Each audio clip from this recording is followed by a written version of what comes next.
And welcome to the Striped Onion Show, where we peel them back good. And now to our host, the man with the plan, Sergeant Peel. All right, welcome back, SOSers. Let me tell you, I got a little bit different turn here. Y'all have heard in our past shows a lot of mention about this organization called Support One. Well, one of the guys that's on the board of directors, a lieutenant from the Augusta Fire Department, and a good friend of mine, Mr. Brian Cameron, is joining us on the show today. He is a well-versed peer member in the CISM world. He's from the Augusta, Georgia area, has a wife and a wonderful daughter, surrounded by great people, and he's got family members who have served in the first responder and military communities.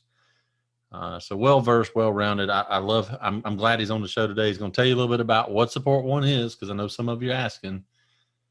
But even so more, talk about something special they got coming up here in the next couple of days. So, but before we do that, like I always do, I need you to go right ahead. Let's share this story. Let's share this show across all of your social media platforms. You're not doing no good if we don't get it out there. So hit that share button. Just go ahead and do it. It's doing a great thing. It's doing great work. We're seeing the results when we check back. We're seeing numbers for past shows that are steadily moving up, and that's awesome. We love it. But that's how we reach the first responders. That's how we get the word out. So if you'll continue, share. But without further ado, let's go right into this story and this conversation with my good friend, Brian. Hey, buddy. Welcome back, man. It's good to see you. How are you doing, Brian? Good to see you, Sarge. Thank you for having me. Well, I'm glad you're on the show. I mean, it seems like it's been a while since I've seen you, a whole couple of hours, maybe a day. We've seen each other recently. Yeah, somebody's got to do it. Yeah, that's right. I got to keep it honest, but I'm really glad you jumped on the show with me. The big thing, obviously, we've had a lot of conversations. You know, today is number 16 shows. Congratulations. That's awesome. But in the previous 15 shows, people have mentioned this thing called Support One. So we've got to get it on the air. We got to talk about it. Yes. So hey, take a minute first before we talk about Support One. I want everybody to know about the cam, the cocky cam. Well, that's what I've been called before. Yeah. So tell us about Brian Cameron and your professional job with the Augusta Fire Department. And sure. Tell me a little bit about you. Yeah. Well, I think first I would be remiss if I didn't mention my beautiful wife and my daughter. That's what makes me. That's who I am. I think every man, that's happily married with a beautiful child, that's what keeps them going. But a little bit about me, I got started in volunteer fire service when I was 16 years old, actually. Did that, and the bug kind of bit me a little bit in high school. My brother and I got a twin brother named Brandon, and we actually decided that we were going to go into the United States Marine Corps. So we depped in, as they call it, and the volunteer fire service kept biting us. And when we graduated at the ripe old age of 18 years old, he and I both applied to Augusta Fire Department. They were hiring at that time. And shortly after that, ended up being a hiring freeze. So I went to work in manufacturing, working 7P to 7A. He actually went to work for a private ambulance service here locally in North Augusta. And I would tell him about my day. He'd tell me about his day. And even though I was making more money than him, his day sounded a whole lot more interesting. So I quit that job and I went to drive an ambulance for $6 an hour, believe it or not, back in 2000. I believe it. Yeah. And that was the most fun I've ever had. And at that point, it was public safety all the way for us. So at the young age of 19 years old, I got a call from the training chief at that point, and he said, "Hey, you're still interested in a job?" I said, "Yes, sir, I am." The rest is history. So almost 20 years later, here I am, a lieutenant with the Augusta Fire Department, Agent Company 15. leading some fine men and women with that department, and helping others whenever they need it. Well, and you hit on your spouse there, your wonderful spouse, but you didn't really tell the whole truth there. You're a first responder family. Absolutely. You know, Yes. she's not just a beautiful housewife. She's a working woman. What does she do? She is. So back whenever my twin brother went to work for that private ambulance service, my wife did as well. And so back in, I don't know, 2000, 2001, we all got our EMT certifications together, and that's where we started in public safety. And so my wife has the past 3 years, she's obtained her paramedic certification, and now she's a supervisor with Edgefield County EMS, and currently completely rocking it in nursing school. So we are excited about that. We are. Yes. Every time I see her, I'm like, I saw your score, I saw this achievement, and I'm proud of her. I know you are too. So that's awesome. She's an amazing woman to deal with me, I assure you. Well, I don't want to quit talking about her because, I mean, like I said, she is a beautiful woman.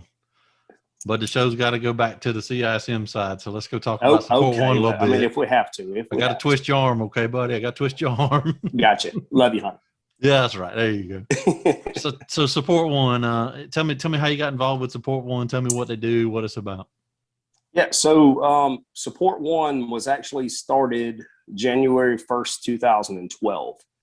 And the reason that's important is because in December of 2011 is when I had what I refer to as my critical incident, what actually exposed me to critical incident stress management and peer support.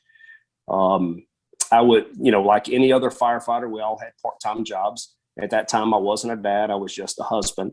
And so I had a part-time job, just to make ends meet, or, just to have a little bit of play money. And so I was the EMT on the truck that the night that Scotty Richardson with Aiken Department of Public Safety was murdered, and in the line of duty. And there was some things that night that I've never experienced before. My second to oldest brother is, at the time, he was, and he still is, but at that time he was on patrol in the patrol division of Aiken Department of Public Safety. We were sitting at our station, and we heard the gunshots, and about that time we had the supervisor for Aiken County EMS come over to the radio and say, hey, are you monitoring the city radio? And we didn't have the capability. So I didn't know what was going on. We just heard abnormal amounts of gunshots. And so as soon as he said that, they dropped our tone on the ambulance, and they said, respond to this location, which was probably, I don't know, half a mile, 3/4 mile away, for a gunshot wound with the officer down. And so we arrived on scene. As the ambulance arrives on scene, it was one of the most, it was a great picture because we were right there. There weren't cars blocking. It was the most beautiful path that an ambulance could ever receive, to be able to do our job. And I remember pulling up because I was driving, and the scene was actually out of my driver's window to my left. And as I'm pulling up, and I'm looking at the officers, and they're looking at me, and I'll never forget the look on their face was basically, they needed a miracle. They were working on Scotty. They were down on the ground with him, doing everything that they could do. And they just look on their face was, it was dire, but they needed a miracle. And when you're the first responder, because at Augusta, I'm a first responder as well. So there's a certain level of care that you're able to give, being a first responder. And sometimes, the situation is just not enough. So we got out, we met Scotty, we, saw him on the ground there. From the time we got the call to the time that we were en route to the hospital was 8 minutes, which those of us in EMS know that that is a phenomenal response time. We had him packaged in the back of the truck. So without too many details, we got Scotty to the hospital. He was still alive. You know, he fought for his life. He tried sitting up 4 or 5 times in the back of the ambulance. And, you know, that stuck with me. Those faces that I saw looking at me that thought the worst from his fellow officers. When we got done with the call, I had a story to tell, but I didn't know it yet.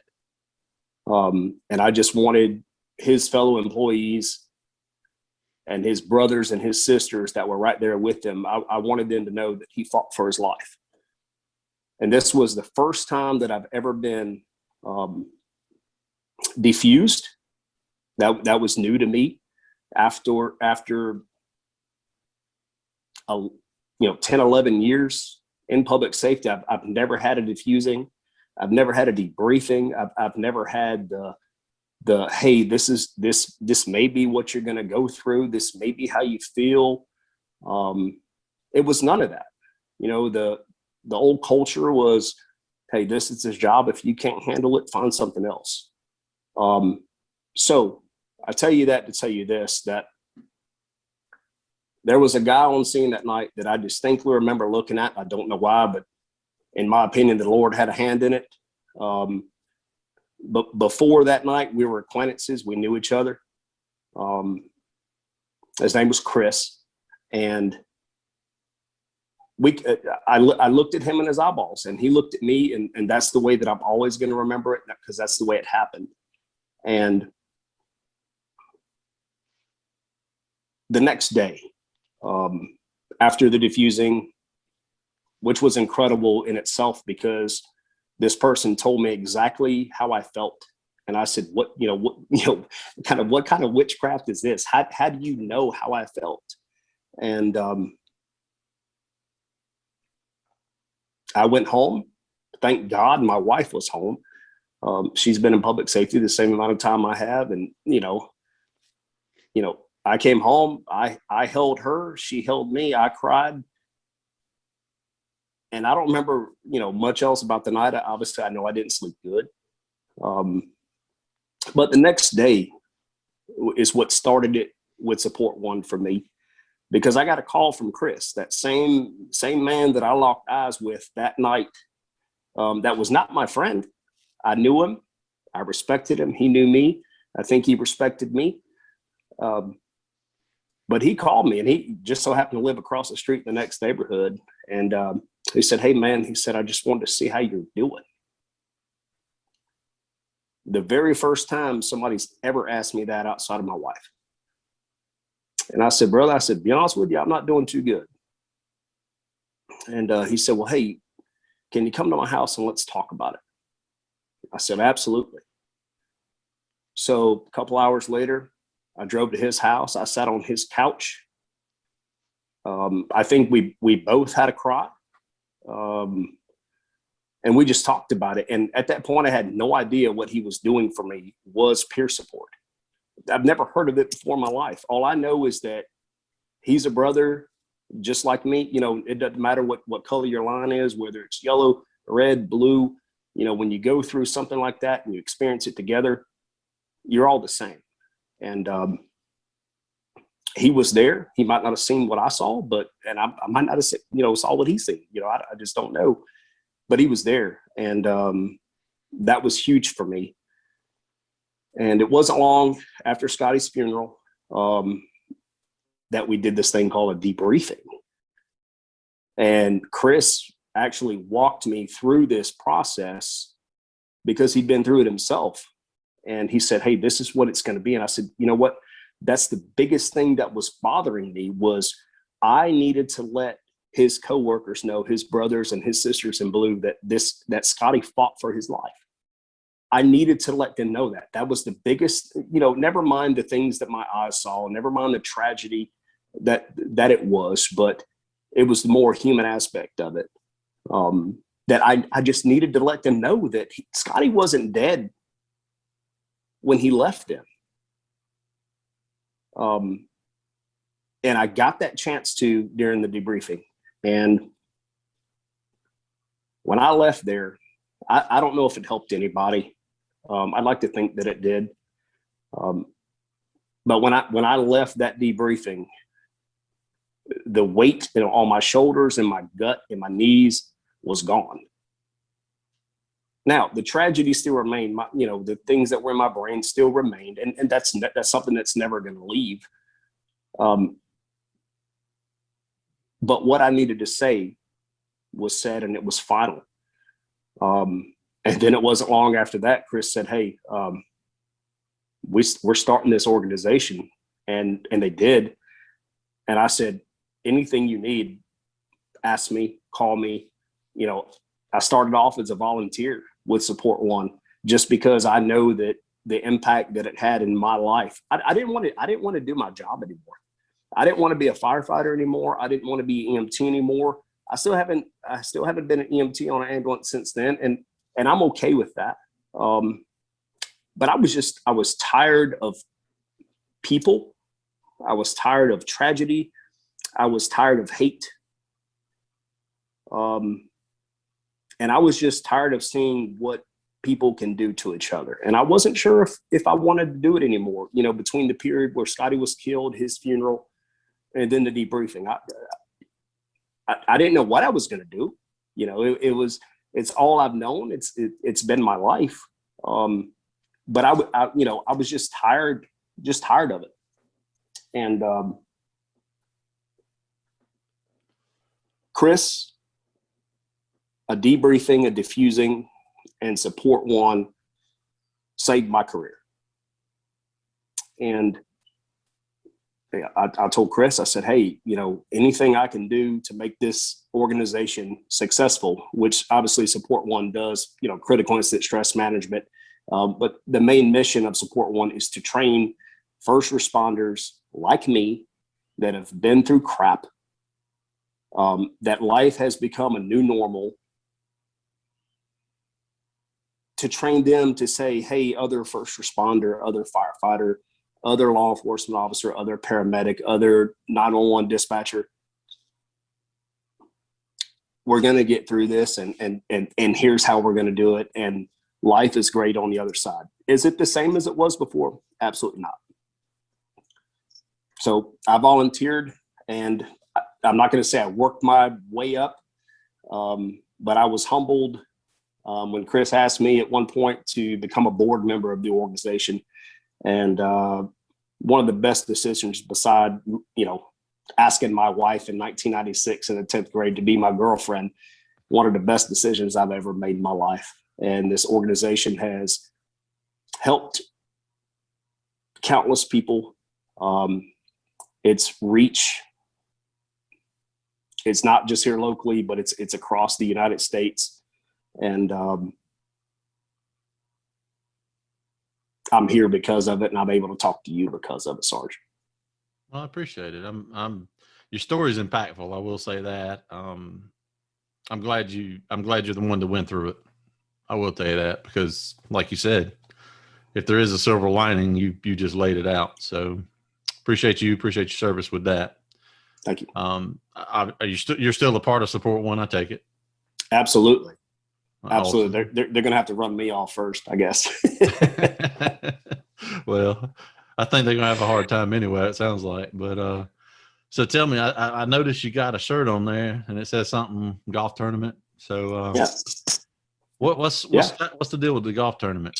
So obviously I'm on the board of Support One now. I've been named the secretary of the board. And so this year is our 10th annual golf tournament, which is even crazy to think about. Because when I was a volunteer, I think we went through maybe 2 or 3 annual, before I was even asked to be a part of it. But this golf tournament is our number one fundraiser that this organization puts together. We have golfers from all over the CSRA come and just to be a part of this tournament. And I think what's most incredible about it is over the years, people have grown to see the impact that Support One has on the first responder community. And it's twofold, because when those first responders are impacted by what we do, I think that gets relayed to their friends, their family, and even regular citizens. And so we've been sold out. We open it up to the public March 1st every year. And I think we sell out within 2 or 3 weeks. You know, we don't have any, and we even have a paid waiting list, which is crazy. But this money that we raise from this golf tournament goes to our general fund. We are, you know, a 501c3 nonprofit organization. So 100% of all proceeds that we raise from any fundraiser goes right back into the first responder. And I say the because it's not just local. So our main mission is to provide training, critical incident stress management training, to first responders throughout the country and their spouses, which I think is absolutely crucial. So what we do is we take that money and we say, hey, you know, we're going to put together this class, this class, this class. Obviously, it's, you know, it's like any other class that you have, you know, in, you know, being in public safety, where, you know, maybe one class has a prerequisite to the other. And we take that first responder, we bring them here, and we train them for free. And the person that comes here, you know, whether it be from out of state, across the country, if they're coming here to the CSRA to North Augusta, South Carolina, to receive that training, to be able to take that back to their department, who might not have the funds, you know, to provide that training to them, and they're willing to do that and sacrifice their time, that says a lot about that first responder, and their department is going to be better for it. And I can speak for Augusta Fire Department. We have several people from Augusta Fire Department who are trained, and we've taken that premise back to the administration, and we said, hey, look, this is what we want to do. And more, you know, more on a suppression level. But, you know, our battalion chiefs know, hey, we got this person trained, we got this person trained, you know, where they might hear of a critical incident and say, hey, can, you know, call me or call some of the other guys that are trained and say, hey, can you check on these people? And the last one that I did, I mean, I had veterans that, you know, been on longer than I have, said, you know, I wish we had this 20 years ago. And they realized the value in it. But anyway, back to the golf tournament. You know, this is what enables us to do what we do every year for these first responders. Bring them in, train them for free, send them back home and say, take care of your own. If you need any help, you call us. And buddy, have we gotten calls? That's awesome. But to have a waiting list on a golf tournament is pretty cool, because, I mean, like any other golf tournament, or is this something special? I mean, what are y'all doing? No, this tournament, we like to say that it is the #2 golf tournament in the CSRA, and I'm sure that everybody can imagine what the first one is. This tournament, even though it's about first responders, first and foremost, #2 is the golfer, because if the golfer doesn't have a good time every year, it just won't come back. I mean, I've played in tournaments where, you know, things are okay, and maybe I just hadn't went back. But we are able to do what we do at this tournament because of our sponsors. Our sponsors are absolutely insane. They love us. They love the red, the blue, the yellow, the orange. They love the first responders. But we do have some pretty fantastic stuff that we do. Every single par 3 hole that we have, we call it a hole-in-one. And every single hole, especially this year, this is our 10th annual, so we've upped our game. And, you know, so this year we're having vehicles that are on the hole that are between, you know, a value of $45,000 to $75,000 each, you know, that a golfer can simply get out there, swing the golf club, make that little white ball go in the hole, and you walk away with the vehicle. I believe that our golfer prizes. So Hold on. You're saying there's a hole-in-one car on all of the par 3s? every single par three. Uh-huh. Yeah. That is a little different right there now. It is. It is. And it's, I think it's what sets us apart. Not only is our mission, but us taking care of the golfer to get them to come back every year. And they realize it. I mean, which is why there's a paid waiting list. So that's awesome. So anything special for the 10th annual? I heard you say it was your 10th one. Is there anything special for the 10th annual? Absolutely. So as I believe a lot of our first responder community would know about, and I hope that they do. If they don't, they can go to a Facebook page called Running for Heroes, Inc. And there's a little fella that started a mission. I'm very familiar with him. His name is Zachariah. Yep. Yeah, you know Zachariah. He started a mission to run 1 mile for every single first responder that was lost in the line of duty. Right. And this young man is absolutely incredible. The people that have surrounded him are incredible. His heart and his passion is in the right place. And, you know, for a young man like that to realize the sacrifice that we in public safety may have to offer up, and then once they do, if they do, to honor them and their life and their service and the people, you know, in their family and the people that they touch, for this young man to do that at such a young age is absolutely astounding. It's absolutely incredible. And it's something that I hope my own child could mimic and be like, you know, if it so moved her heart. And so we're bringing him in and his family in on Saturday before our golf tournament. And on Sunday, Zachariah is going to run at the Augusta YMCA. He's going to run the mile for every single line of duty public safety death that we've had in the CSRA. And 2011 was not a good stretch for us in 2011. And then just in the 2012, within a span of three or 4 months, we lost 3 officers to line of duty shootings here in the CSRA. And he's going to honor them on Sunday. And awesome. Yeah. And then Monday, which is, I think is even more incredible. I get to meet the young man. You know, I followed him and I see him and I'm proud of him.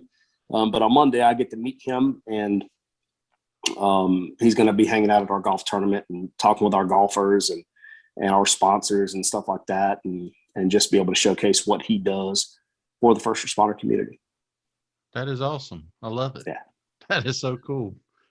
Well, and I'm going to tell you, I actually, you talk about Running for Heroes. I saw their video, because they always post their videos when he runs at, I guess it's his school or his sister's school or something. But he's creeping up on like 900 miles that he has run. He's in the 800s, but he ain't far from 900.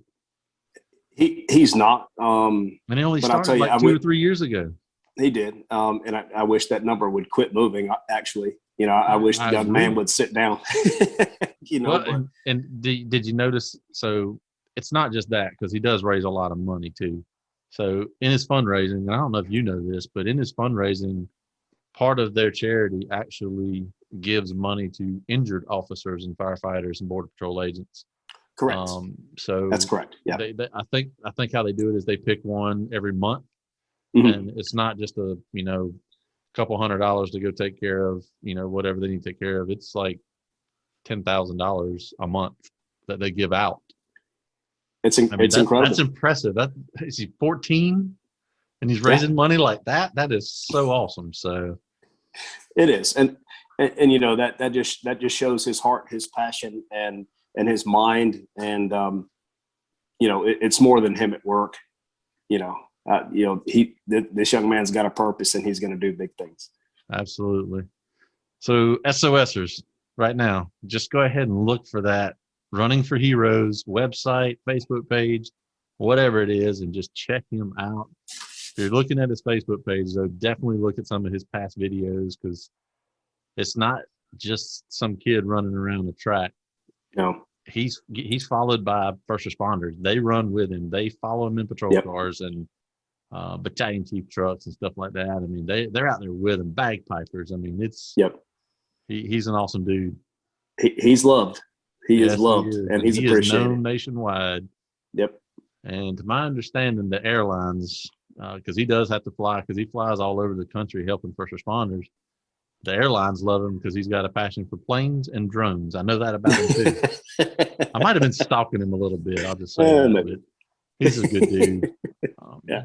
I'm excited for you guys. That's going to be awesome. Yeah, it's going to be incredible, and we're thankful. We really are. Well, that's awesome. I hope everything works out with that golf tournament for sure, because it's obvious you guys are doing good work. Like I said, this is show number 16.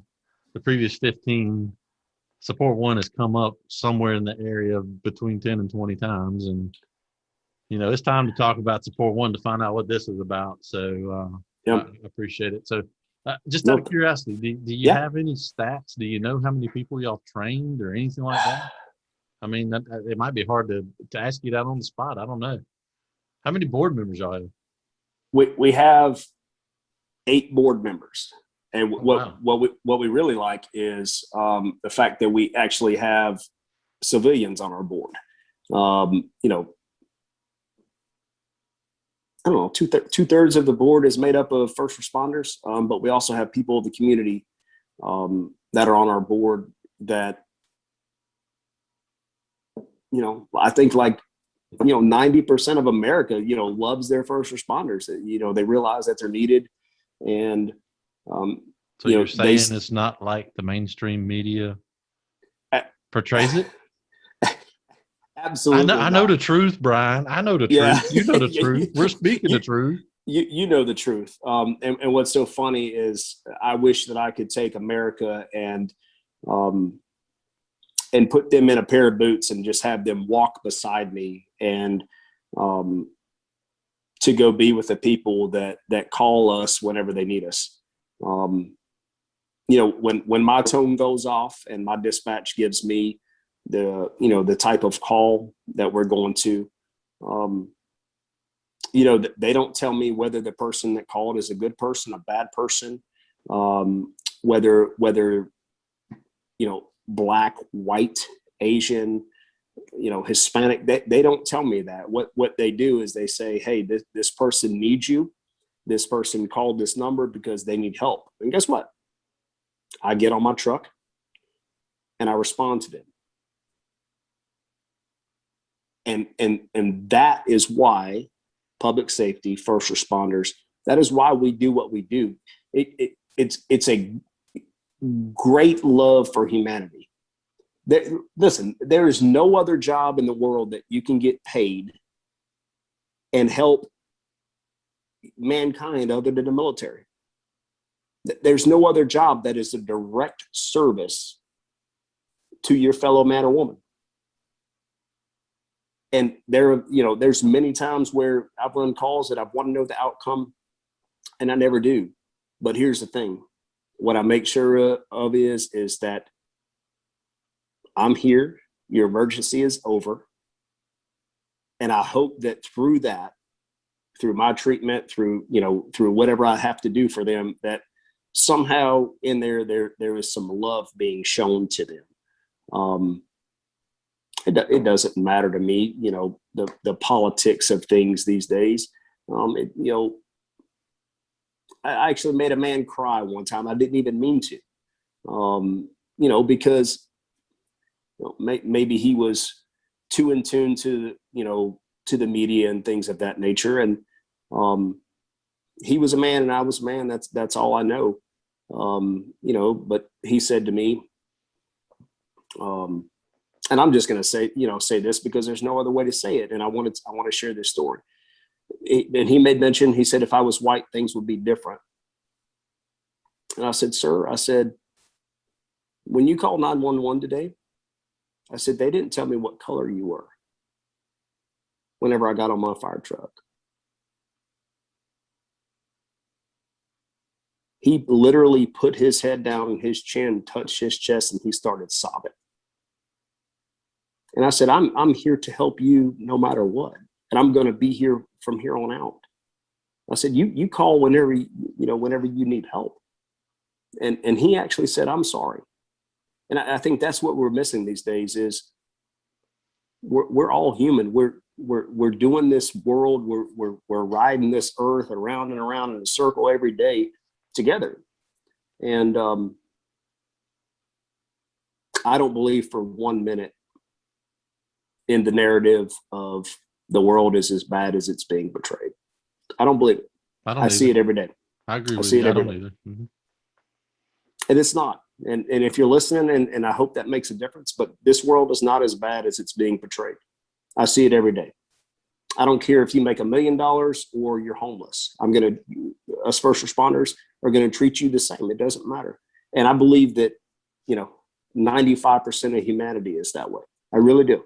You make a valuable point, and I just want to reiterate it. You sat there and literally just said, you get the call, you usually get the address, the type of call, you may get a man or woman or a name, because that's who you got to kind of look for when you get there, or you get a description of a house or a description of a car at an intersection or something like that. Right. That's usually what you're going to. And it's no different from fire to EMS to police. They don't, the only time descriptions of somebody goes out is if it's the naked man running down the street because he's high on oxys or whatever, or it's it's an assault that just happened. So dispatch wants you to be careful with looking for this guy who's wearing, or this girl who's wearing these clothes. It's descriptions don't come out for the people we're going to help. Yep. You're right. So I hope our SOSs hear that, and it's true. Yeah. Phones drop, if they're address, you go. That's right. If they're listening, I believe that they understand that, and I hope that they would. Yeah, that's a solid point, my friend. Yeah. Solid point. Well, listen, I want to ask you one thing, and it's something that we've done in all our previous shows, and sure, you've shed some beautiful words of wisdom, if you will. But I definitely like closing the shows out on a positive note. Do you have a favorite Bible verse, a favorite story? He's reaching for something. Well, what I was actually going to do was I've had this bracelet right here, which I'll pick it up and show you in a minute. This is actually a second edition, and the only reason it's a second edition is because the colors are prettier, because we at Support One learned something, that if you contrast colors, then people can see it from the outside a little bit better. Yeah. So this bracelet right here, since I got it, has only left my wrist one time. It's because it broke on a fire call, so I replaced it. But this bracelet's pretty much been on my wrist since Support One impacted my life. And so here it is. I'll show you that. All right. I like it. And I make an effort. And what I'm not going to do is I'm not going to say exactly what the verse is, because I don't want to get it wrong at this moment. But it's always near and dear on my heart. And whenever I give somebody one of these bracelets, this is always the Bible verse that I choose. Strong and courageous. Yeah, there it is. Yeah. Be strong, be courageous. That's it. For your Lord, your God will be with you wherever you shall go, or something like that. Is close. Right. Correct. And strong and courageous is what I think of. Yep. And when you get those calls where things can be, and then the other bracelet, this one right here, I have to show you that. That's been on my wrist since the day my daughter was born, and she's 8. So there's my other one. Yeah, but that one don't have no contrasting colors. It doesn't. It's just straight pink. It can mean anything. There you go. I can live with it. I can live with that.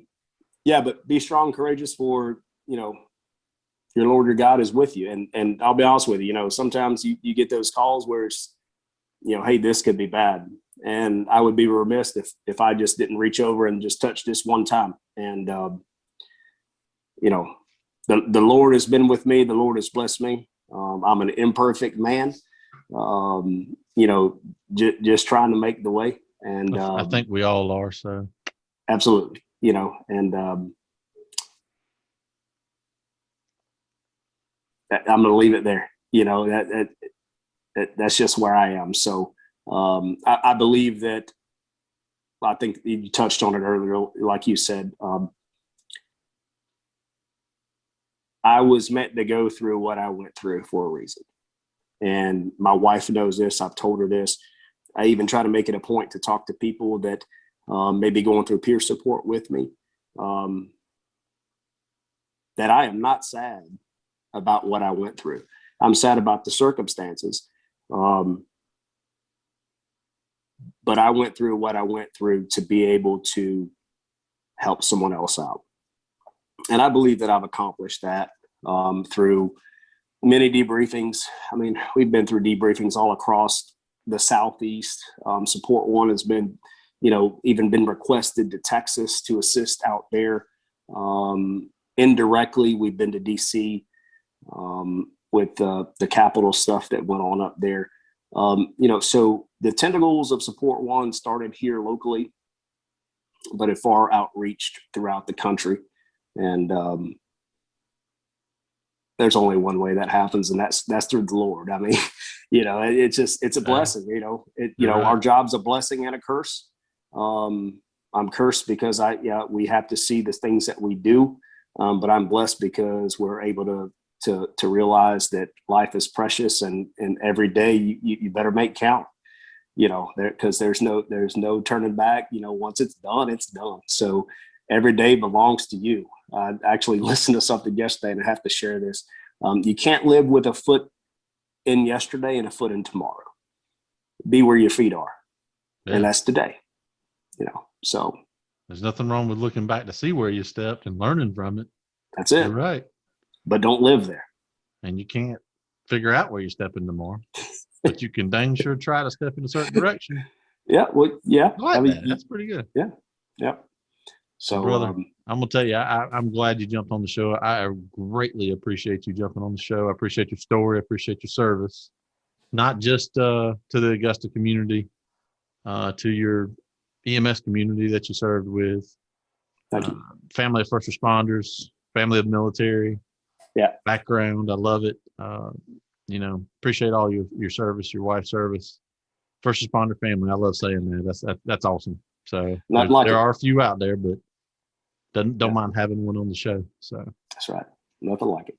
Well, in the future, be safe out there, brother. I love you very much. I appreciate you jumping on the show. And until next time, guys, we will see you later. Thanks, Sarge. All right, buddy. That was it. Good. Thanks again for listening, friends. Let me tell you, we are greatly appreciative of your support of the SOS show, the Striped Onion show, and we are just as grateful for the friends we have inside our CISM network. Don't forget to share today's SOS call on your social media platforms. That is critical to getting the word out. And also make sure to leave some comments on whichever platform you listen to us on. We will respond to you. Visit our website at some point, thesosshow.com, and check it out. See what we have there. Sign up for the email notifications about shows and events we have coming up in the future. This is all about the first responders, about their support circles. So we want to make sure that it is impactful. And until next time, we hope everyone has a great day and a great week. Y'all stay safe out there, and God bless.